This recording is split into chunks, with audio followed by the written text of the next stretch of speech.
Assalamualaikum warahmatullahi wabarakatuh.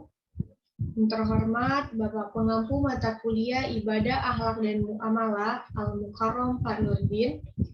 Baiklah, pertama-tama marilah kita panjatkan puja dan puji syukur kita atas kehadiran Allah Subhanahu wa Ta'ala, yang mana pada hari ini kita masih diberikan nikmat kesehatan, baik jasmani maupun rohani.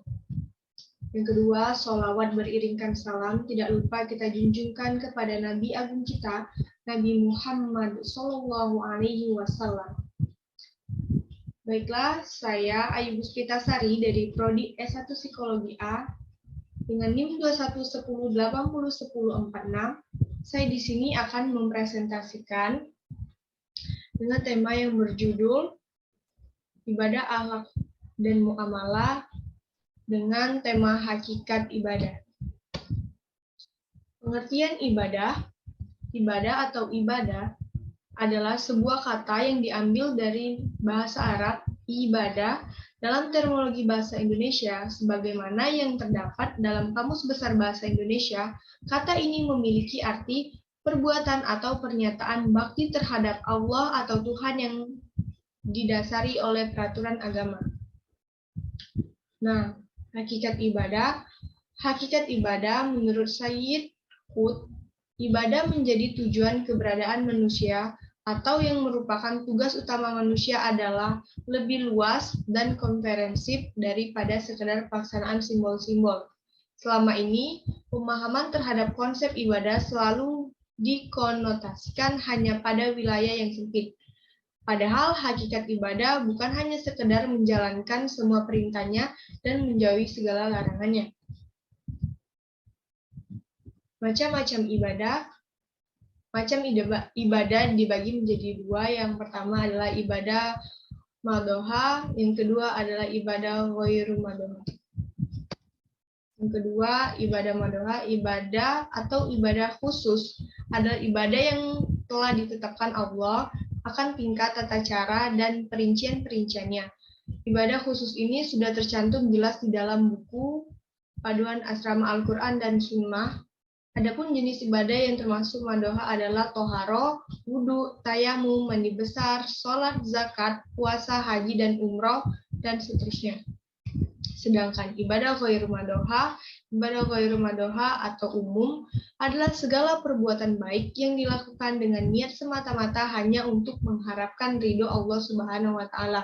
Adapun yang termasuk ibadah ghairu madhoha ini antara lain adalah berdakwah, melakukan amal ma'ruf atau mengajak kebaikan dan nahi mungkar, mencegah perbuatan buruk, belajar atau menuntut ilmu, bekerja, tolong-menolong, dan lainnya. Semua perbuatan baik tersebut dinilai ibadah ghairu madhoha ketika dilakukan dengan niat semata-mata hanya mengharap ridho dari Allah Subhanahu wa Ta'ala dengan mendekatkan dirinya kepada Allah Subhanahu wa Ta'ala. Nah, apa saja fungsi ibadah? Fungsi ibadah yaitu untuk menumbuhkan kesadaran pada diri manusia bahwa ia hanya ciptaan Allah Subhanahu wa Ta'ala, khusus untuk beribadah kepada Allah Subhanahu wa Ta'ala.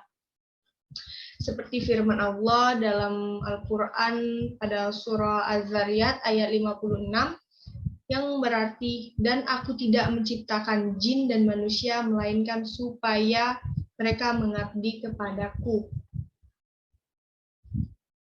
Lanjut, mewujudkan hubungan antara hamba dan Tuhannya, mewujudkan hubungan antara manusia dengan Tuhannya dapat dilakukan dengan melalui muqarrabah, yaitu sikap merasa selalu dalam pengawasan Allah Subhanahu wa Ta'ala, dan kullu, yaitu sikap tunduk kepada Allah Subhanahu wa Ta'ala. Orang yang beriman dirinya akan selalu merasa diawasi oleh Allah Subhanahu wa Ta'ala. Ia akan selalu berupaya menyesuaikan segala perilakunya dengan ketentuan Allah Subhanahu wa Ta'ala, mendidik mental, dan menjadikan manusia ingat akan kewajibannya. Dengan memiliki sikap ini, setiap manusia akan memiliki kesadaran bahwa dia adalah masyarakat yang mempunyai hak dan kewajiban untuk menerima dan memberi nasihat. Nah, adapun keenam prinsip dalam beribadah tersebut adalah yang pertama, hanya menyembah kepada Allah Subhanahu wa Ta'ala. Yang kedua, tanpa perantara atau apapun.